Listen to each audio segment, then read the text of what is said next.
points, so that already was like right off the bat. R. Stevenson 5.9, X legit, I don't know, 3.7. S. Shepard 1.8, E. Ingram 7.6, M. Pittman Jr. 23.5, Bears defense 0, W. Lutz 9 points. And then let's get into her bench. She had N. Collins 0 points, J. Smith, I don't know how to say it, Njigba, I don't think that's right. So many apologies to J. Smith. He was on his bye week. R. Harvey 24.1, M. Andrews 6.4, D. May 26.28, J. Hale 0.2, K. Hunt 17.2, and then O. Hampton was on injury reserve. Okay, week 9 for that same league, I lost. I lost even more spectacularly than the week prior. Like really bad. I got 97 points that week, and then my matchup, who happens to be Lucky's husband, so they both whipped my ass in weeks 8 and 9. He got 159 points. So that sucks. Even if I had done my absolute best, I don't think I would have been able to reach 159 points with my booty cheeks team. Okay, so for that week, I had just picked up, I don't know how to say his name. I want to say it's Jacoby Brissett. I don't know, something. I had just picked him up and he did me well. He got me 24.84 points, and I'm happy that I picked him up. We have Chuba Hubbard with 1.7, Jalen Warren with 16.9, CeeDee Lamb got me 15 points, Lad McConkey 9.6. Somebody in my comments, I think, told me to always start CeeDee, and I am heeding your words, sir. Thank you. Lad McConkey 9.6, Hunter Henry 9.1, Jay Ferguson 8 points, Lions defense got me 9 points, and then M. Prater 3 points. And then on my bench was Kenneth Walker the third with 8.1, DJ Moore 22.98, Kyler Murray was on injury reserve, Najee Harris injury reserve. Again, I dropped him finally today. Rashid Shaheed 11.8, Juwan Jennings 14.1, R. Davis 0 points, and Kirk Cousins 0.0. Okay, next we have my matchup. Okay, then for my matchup we have Jordan Love with 9 points, B. Robinson 17.6, J. Jacobs. Who is J. Jacobs again? Josh Jacobs, right? 20 points. D. London 38.8 points. C. Sutton 10 points. C. Loveland 29 points. K. Monungai 22 points. Go Bears. He had no defense for some reason. And then C. Dicker for the kicker. Cute. Right? Is Dicker a kicker? No way, dude, he really is. I'm sure the announcers have tons of fun with that. So yeah, 11 points for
it's an intense league, and if you're grandfathered in, that's like kind of a special thing, I think. So I again lost week 8 in this league by 20 points. I scored 129 points, and my opponent had 149 points.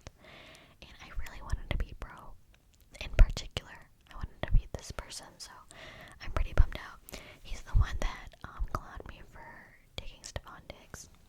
Okay, so I put in Aaron Rodgers, I believe, for the first time this week. Week 8, I mean. And he scored me 20 points, which is pretty good. I was iffy about picking him up. But yeah, he scored me 28.76 points. And then Derrick Henry got me 19 points. J. Dobbins, 14 points. Xavier Worthy, 10 points. Stephon Diggs, 10 points. Tucker Kraft, R.I.P. He is forever on injury reserve for the rest of the season, and he scored me 33.3 points. So shouts out Tucker. Rest up. Zay Flowers, 14 points. The Jets defense, -3. And then C. Santos, Global Bears, 10 points. Great game between the Bears and who were they against? The Bengals. That was a great, super fun, super electric game. We all watched together on Football Sunday, and it was really fun to watch the very ending of that game. Okay, and then on my bench was Kenneth Walker III on his bye week, David Montgomery on his bye week, T. Hawkinson, 4.6 points on my bench, Khalil Shakir, 20 points. Wow, if I had put him in, maybe something could have worked out for me. Lions defense bye week, Justin Ford, 0.9. Jay Daniels is out for the foreseeable future. And then Kyler Murray also out, and it was also his bye week that week. And then my opponent got 149 points, and he had Justin Herbert with 31 points. Honestly, upon looking at Bro's team, especially with 150 points, it was just never going to work out for me. He had Jonathan Taylor with 37 points, so that's Justin Herbert with 31 points and Jonathan Taylor with 37 points. And then C, I don't know what is his name, I don't know, who is, I think now on injury reserve, yeah, got 10 points. J. Jefferson, 14 points. K. Allen, 8 points. J. Johnson, 10 points. E. Ekbuka, 6.5. Buccaneers defense, 25 points. Are you kidding me? B. Aubrey, 6 points. And then even on his bench, he had C. Brown with 25 points. T. McLaurin, 14 points. T. Henderson, 5 points. T.K. Metcalf, 16 points. T. McMillan, 16 points. And K. Vidal, 19 points. I couldn't stand a chance. This guy has a crazy team. So maybe he's right to clown me about Stephon Diggs. Yeah, so that was week 8 with that league, and then let's check out week 9 and finish this up. Thank God I won this round. But the guy who's running this team, I don't think he's even been actually don't think that the person that I was up against for week 9 in this league has even clicked on his ESPN app since the league started. So it wasn't hard to beat him, but I still only beat him by 10 points. LOL. He had CJ Stroud, who only got 4 points. I believe he got injured that game. Yeah, he must have, because it was like this past week. Chuba Hubbard, 1.7 points. R. Stevenson got 0 points. He was probably out or something. It says he's questionable now. He has CeeDee Lamb, so he got 15 points there at least. Jay Waddle, 14.2. M. Andrews, 16.6. T. McBride, 16.5. He didn't bother to remove the Eagles defense, who were on their bye week. And then H. Butker, 8 points. Let's check out his bench. I'm like curious. Okay, so he has Neighbors still, who has been on injury reserve, I think, like all season maybe. I could be wrong. T. Hill also on injury reserve.